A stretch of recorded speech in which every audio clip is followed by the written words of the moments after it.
ल है, आजको यो विश्लेषण सिधै सुरु गरिहालौँ। नेपाली राजनीतिको पर्दा पछाडि एउटा यस्तो गजबको रणनीतिक खेल भइरहेको छ नि, जुन बाहिरबाट हेर्दा एकदमै सामान्य लाग्छ। खास गरी यो भर्खरैको उपसभामुख छनौटको कुरा गर्ने हो भने झट्ट हेर्दा नियमित प्रक्रिया जस्तो मात्रै देखिन्थ्यो, तर भित्री रूपमा यो त आगामी दिनको राजनीतिको पुरै दिशा बदल्ने एउटा मास्टर स्ट्रोक थियो। अझ भनौँ भने यो त एउटा ग्रान्ड चेसबोर्ड अर्थात् ठूलो राजनीतिक शतरन्ज हो, जहाँ मोहराहरू एकदमै सुस्तरी र होशियारीका साथ चालिँदैछन्। स्रोतको एउटा निकै रोचक भनाइ छ क्या, बालेन बाठो धेरै हर्के हेरेको हेरै। सुन्दा अलि रमाइलो लागे पनि आजको हाम्रो यो पुरै विश्लेषणको चुरो कुरो नै यही हो। यो कुनै सामान्य उखान होइन है, यो त अहिले पर्दा पछाडि चलिरहेको त्यो राजनीतिक शतरन्जको ठ्याक्कै यथार्थ चित्रण हो। एकातिर बालेन शाह छन् जो एकदमै चतुर र रणनीतिक हिसाबले आफ्ना चालहरू चालिरहेका छन्, अनि अर्कोतिर हर्क साम्पाङ जो सायद आफ्नै निर्णयको नतिजा देखेर छक्क परेका छन्। यसले के प्रश्न पार्छ भने नि, राजनीतिमा हामीले बाहिर जे देख्छौँ त्यो पुरै सत्य हुँदैन, भित्रभित्रै अर्कै ठूलो गेम चलिरहेको हुन्छ। यहाँनिर दुई थरी राजनीतिक सोचको एकदमै रोचक भिन्नता देख्न सकिन्छ। धेरैजसो सामान्य राजनीतिज्ञहरूको ध्यान कहाँ हुन्छ, आज कसले जित्छ, उनीहरूलाई तत्काल कसरी फाइदा लिने अनि आजको दिनमा कुन पद हत्याउने भन्ने मात्रै चिन्ता हुन्छ। तर बालेन जस्ता खेलाडीहरूको रणनीति हेर्ने हो भने चाहिँ उनीहरूको सोच बिल्कुलै फरक पाइन्छ। भोलि कसले जित्छ हो, यही दीर्घकालीन सोच नै सबैभन्दा महत्त्वपूर्ण कुरा हो। स्रोतले दावी गरे अनुसार यही दूरदर्शिताले नै बालेनलाई एउटा महानगरको मेयरबाट माथि उठाएर राष्ट्रिय राजनीतिको एउटा अदृश्य तर निकै शक्तिशाली खेलाडी बनाइदिएको छ। अब राजनीतिक शक्तिको कुरा गर्दा हाम्रो दिमागमा सबैभन्दा पहिलो कुरा के आउँछ? पक्कै पनि सिंहदरबार र त्यहाँको मन्त्री परिषद, होइन त? तर खास कुरा के हो भने मन्त्री परिषद मात्रै सबै थोक होइन। त्यो सिंहदरबारको चमकधमक भन्दा धेरै पर एउटा यस्तो अदृश्य लुकेको शक्ति केन्द्र छ नि, जसले यो देशको पुरै स्थायी संयन्त्रलाई आफ्नो कन्ट्रोलमा राख्छ। अनि अहिले यो जति पनि राजनीतिक दौडधुप र तानातान भइरहेको छ, त्यो सबै त्यही लुकेको शक्ति केन्द्रमा आफ्नो पकड जमाउनकै लागि हो।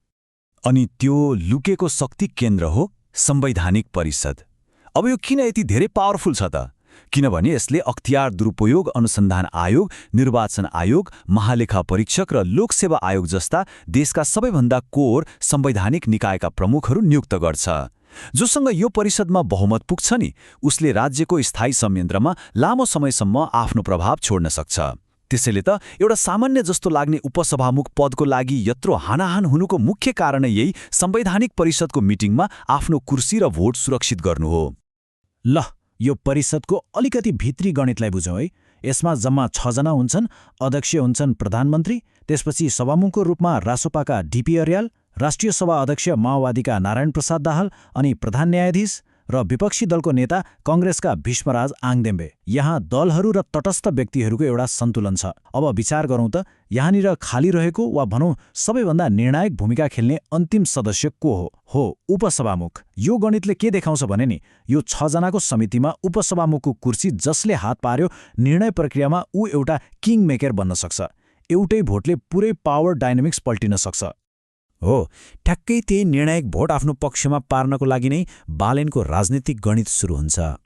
उपसभामुखको रूपमा रुबी कुमारीलाई सपोर्ट गर्दा बालेनले त्यत्तिकै हावाको भरमा वा हतारमा निर्णय गरेका थिएनन्। स्रोतको विश्लेषण हेर्ने हो भने त उनले यसको पछाडि मुख्य 3वटा एकदमै सठिक र दूरगामी हिसाबहरू एकैचोटि मिलाएका थिए। अब ती 3वटा हिसाबहरू के थिए त? एक एक गरेर केलाउँ है। बालेनको यो मास्टर प्लान यी 3 चरणमा प्रष्ट हुन्छ। पहिलो, रुबी कुमारी युवा छिन् र राजनीतिक रूपमा फ्रेस छिन्। उनी हर्क साम्पाङको पार्टीबाट आएकी भए पनि एकपटक उपसभामुखको कुर्सीमा बसिसकेपछि संवैधानिक दायित्व भनेको दलको व्हिपभन्दा धेरै माथि हुन्छ। भनेको मतलब हर्कले चाहँदैमा उनलाई अब सजिलै फिर्ता बोलाउन सक्दैनन्। दोस्रो, र यो चाहिँ झन् गजबको कुरा छ, कृतज्ञता। रुबीलाई यो कुरा एकदमै राम्रोसँग थाहा छ कि उनी त्यो पदमा पुग्नुमा बालेनको सपोर्ट कति निर्णायक थियो, त्यो पनि रवि लामिछाने जस्ता हेभीवेट नेताहरू विरोधमा उत्रिएको बेलामा। राजनीतिमा यसरी गुण लगाएर कमाएको वफादारी सुनभन्दा महँगो हुन्छ। अनि तेस्रो, उनको मधेसी पृष्ठभूमि। बालेनलाई भोलिको दिनमा राष्ट्रिय राजनीतिमा जानको लागि मधेससँग जोडिने यो एउटा एकदमै बलियो रणनीतिक पुल हो। अब यो कथाको अर्को पाटोतिर लागौँ।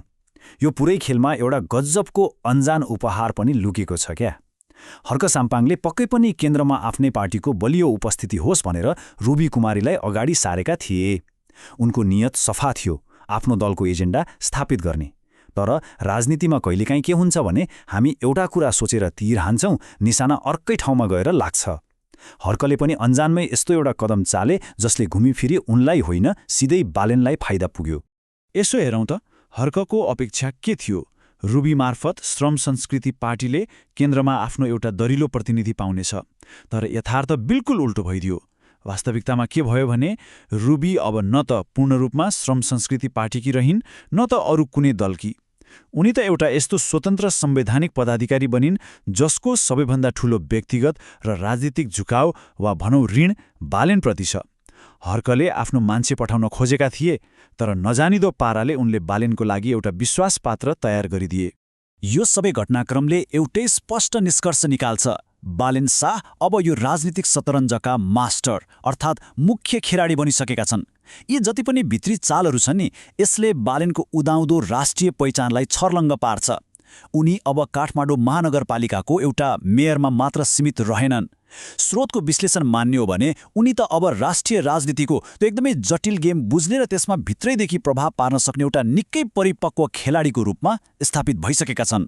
राष्ट्रिय मञ्चमा अरूको गोटीलाई आफ्नै अनुकूल हुने गरी घुमाउन सक्ने क्षमता नै अहिले उनको सबैभन्दा ठूलो हतियार बनेको छ। हेर्नुस्, राजनीतिमा सबैले आफ्नो आफ्नो गोटी अगाडि सार्छन् नि, हर्कले पनि सारे।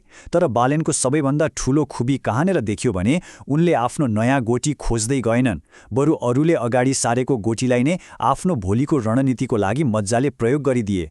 हर्कले रुबीलाई पठाए, तर बालेनले रुबीलाई आफ्नो रणनीतिको हिस्सा बनाए। एउटा साँच्चीकै चतुर खेलाडीको पहिचान नै यही त हो नि। र अन्तमा एउटा निकै महत्त्वपूर्ण प्रश्न खडा हुन्छ। जब यस्ता अदृश्य रणनीतिहरूले पर्दा पछाडिबाट शक्तिको सन्तुलनलाई यसरी बदल्दैछन् भने यी भित्री चालहरूले आगामी राष्ट्रिय निर्वाचनको पुरै परिदृश्यलाई कसरी परिवर्तन गर्लान् त? आज यो संवैधानिक परिषदमा मिलाइएको एउटा सानो जस्तो देखिने गणितले भोलिको सत्ता समीकरणमा कत्रो ठूलो भूकम्प ल्याउला? यो रणनीतिक शतरञ्जको खेल अझै कसरी अगाडि बढ्छ त्यो भने पक्कै पनि हेर्न लायक हुनेछ।